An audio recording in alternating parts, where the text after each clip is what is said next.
आता बातमी पुण्यातील मानाचा पहिला गणपती कसबा गणपतीच्या मिरवणुकी संदर्भातली। कसबा गणपतीला आज 10 दिवसांच्या पाहुणचारानंतर निरोप दिला जाणार आहे। दरवर्षीप्रमाणे परंपरेनुसार चांदीच्या पालखीतून कसबा गणपतीची मिरवणूक निघणार आहे। विसर्जन मिरवणुकीची पार्श्वभूमीवरतीच रांगोळी आणि फुलांच्या पायघड्या सुद्धा घालण्यात आल्या। थोड्याच वेळात पारंपरिक वाद्यांच्या जयघोषात बाप्पाच्या मिरवणुकीला सुरुवात होणार आहे। इथल्या तयारीचा आढावा घेतलाय आमचे प्रतिनिधी रोहिदास गाडगे यांनी। पाहूया।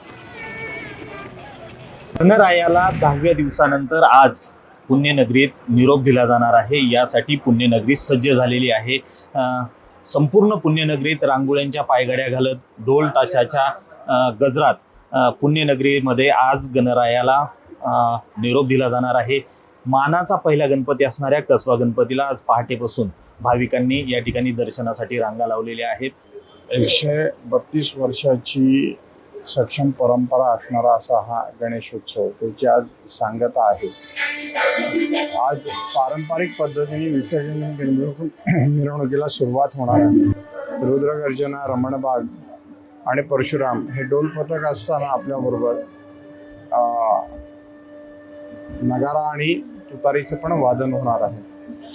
हे करत असताना सामाजिक संदेश जो आहे प्रबोधनाचा, कारण गणेशोत्सवाचा मूळ उद्देश जो आहे तो समाजाचं संघटन, धर्माच्या छत्रछायेखाली करून समाजाचं प्रबोधन करणं, तर तो सक्षमपणे आपण आता देणार आहोत।